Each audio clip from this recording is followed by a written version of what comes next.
आग्रह है मेरा इस कथा के माध्यम से, मत घबराओ, क्योंकि मेरे ठाकुर जी इतनी बड़ी समस्या भी हो, पहाड़ इतनी बड़ी, तो मेरे ठाकुर जी उसको धारण कर लेते हैं हाथ में। नहीं समझ में आया? अब समझ में आया। हनुमान जी और मेरे कृष्ण भगवान, हनुमान जी के हाथ में कितना बड़ा पर्वत है, बालाजी महाराज कितना बड़ा पर्वत है। आपको मालूम कितना बड़ा पर्वत है हनुमान जी के हाथ में? नहीं ध्यान, चलो हम अवगत करवाते हैं। आप में से पावागढ़ कितने लोग गए हैं?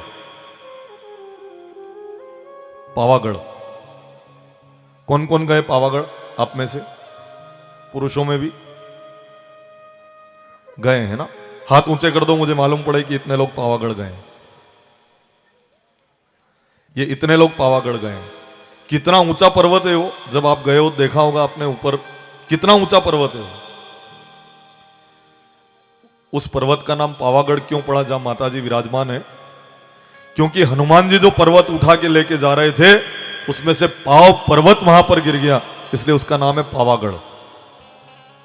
अभी 75% तो और भी उनके हाथ में है, 25% गिरा था खाली।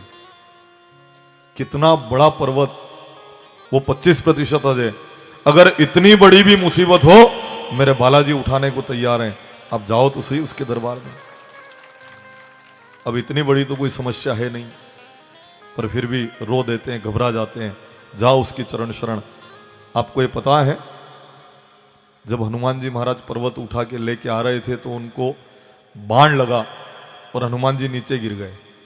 अयोध्या जी में सुना है हमने, नीचे गिर गए थे। 7.5 पल के लिए शनि महाराज लगे थे इनको। कितने पल के लिए? 7.5 पल के। और 7.5 पल में भी हनुमान जी के पांव में बाण लग गया, अहंकार हो गया। हनुमान जी मन में सोचने लगे कि अगर मैं नहीं होता तो आज लक्ष्मण का क्या होता। बाकी सब कुछ होता, पर लक्ष्मण जी को ये संजीवनी बूटी लेकर कौन अब पहचान नहीं पा रहे हैं। और मेरे हनुमान जी तो जब सुषेण वैद्य को लाना था तो हनुमान जी लेकर किसको आए? सुषेण वैद्य की पूरी कुटिया को ही लेकर चले आए। क्योंकि मान लो वहां पर अगर ये आनाकानी कर लेगा कि मेरी तो दवाई वहां पे रह गई, नहीं मेरा बैग वहां पे रह गया, ना वो जांच करने का साधन वहां पे रह गया, तो भगवान हनुमान जी डिस्पेंसरी सहित ले आए, पूरा अस्पताल भी। अब ये बहाना भी नहीं कर सकता कि वो जांच करने का नहीं है, कि गोली दवाई नहीं है, कि पूरा का पूरा मकान सहित उठा के लेके आ गए।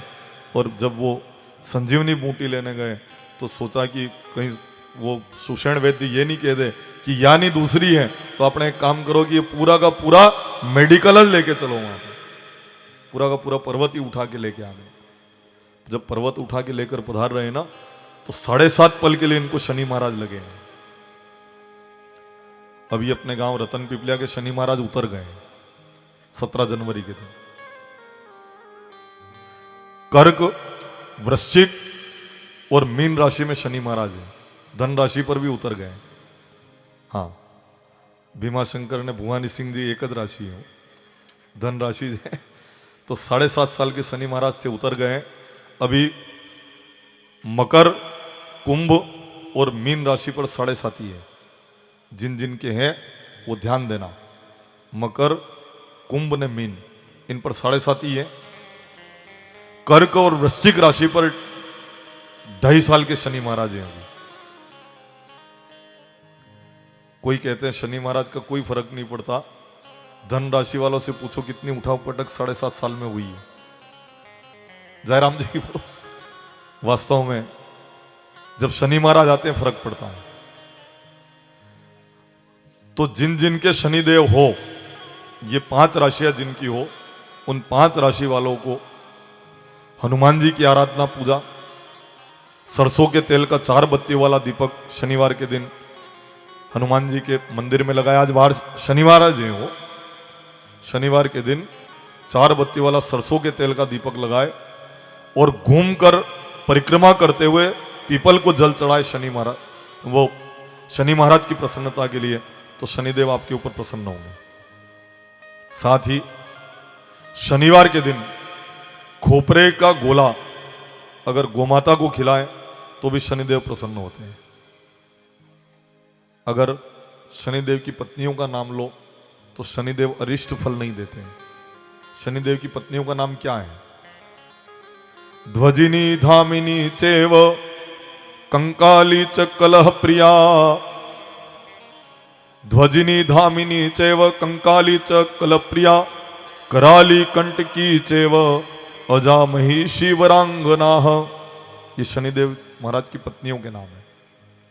अगर आपको याद नहीं रहे हो तो आप YouTube चैनल के ऊपर जो कथा देख रहे हैं, ये समय आप देख लेना कि 3:15 बजे चर्चा हुई थी। तो आप 3:15 बजे के करीब जब आप आज की कथा को देखेंगे YouTube के ऊपर, तो ये नाम आपको मिल जाएंगे, शनि महाराज की पत्नियों के नाम। ध्वजिनी धामिनी चैव कंकाली च कलह प्रिया, कराली कंटकी चैव अजामही शिवरांगना। ये नाम लेने से शनिदेव आपको कोप दृष्टि से नहीं देखते हैं। हनुमान जी की आराधना करो तो भी शनिदेव कोप दृष्टि से नहीं देखते हैं। शिव जी की आराधना करो तो भी कोप दृष्टि से नहीं देखते हैं। क्यों? क्योंकि शिव जी जो है शनिदेव के गुरु हैं। सांवरिया सेठ शनिदेव के इष्ट देव हैं। हनुमान जी शनिदेव के बहुत गहरे मित्र हैं। तो हनुमान जी की उपासना करो तो भी शनिदेव अच्छा फल देते हैं। अब सांवरिया सेठ की उपासना करो तो शनिदेव उनको इष्ट देव मानते हैं, तो भी वे वक्र दृष्टि से नहीं देखते हैं, प्रेम भरी दृष्टि से वे निहारते हैं। पर फर्क तो पड़ता है। ये कर्क, वृश्चिक, मकर और कुंभ, मकर कुंभ मीन, इन 5 राशि वालों को ध्यान देना है और ये नियम का उनको पालन करना है। ज़्यादा ही परेशानी आ रही हो तो अपने वजन के बराबर लोहा हनुमान जी के मंदिर में दान कर देना, तो भी शनिदेव 7.5 साल तक आपके किसी भी प्रकार से कोई नुकसान नहीं होने देंगे। वो और करुणा और कृपा आपके ऊपर रखेंगे। पर शनिदेव चूंकि न्यायाधिपति है और न्यायाधीश न्याय करते हैं, इसलिए हनुमान जी को भी 7.5 पल के लिए लग गए। गर्व हुआ कि अगर मैं नहीं होता तो क्या होता।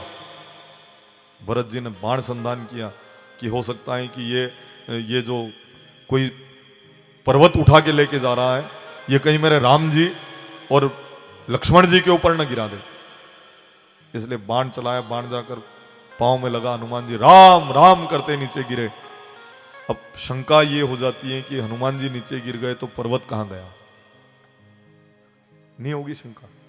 हमने अभी तक सुना है कि हनुमान जी गिर गए, तो जिसको पर्वत को उठा के लेके आ रहे थे पूरी अयोध्या दब जाए, इतना बड़ा पर्वत था, ये पर्वत कहां गया? अयोध्या क्यों नहीं दबी? आपके मन में भी ऐसा संदेह होता होगा ना, कि नहीं होता है? हनुमान जी गिर गए तो पर्वत कहां गया? अगर किसी के मन में शंका है तो इसका समाधान इस तरह करते हैं कि जब पर्वत गिरा, पर्वत उनके हाथ में, और जब हनुमान जी गिर रहे थे ना, उस समय वो बोले राम राम, और पर्वत गिरने लगा। और राम जब बोल दिया ना, तो राम जी ने उस पर्वत को धारण कर लिया। पर्वत वहीं पर रुक गया और हनुमान जी जब लंका में के निकट समुद्र के किनारे पधारे, वो संजीवनी बूटी राम जी का चरणामृत दिया और कैसे भी लक्ष्मण जी सजीव हो गए। पर हनुमान जी ने कहा, आपने मुझे संजीवनी बूटी लाने नहीं भेजा था, मेरा अहंकार नाश करने के लिए भेजा था। मुझे यह अहंकार था कि मैं पर्वत उठा के लेके आ रहा हूं, पर राम जी पर्वत मैं नहीं ला रहा था, पर्वत तो वास्तव में आपने ही धारण कर रखा था। क्योंकि मैं गिर गया उसके बाद भी पर्वत रुका हुआ था। वाकई में आपने मेरे अहंकार को नाश किया है। तो सब राम जी ही करते हैं, वो सब मेरे सांवरिया सेठ ही करते हैं। आइए हम भगवान सांवरिया सेठ, हनुमान जी और राम जी की चरण शरण होते हैं।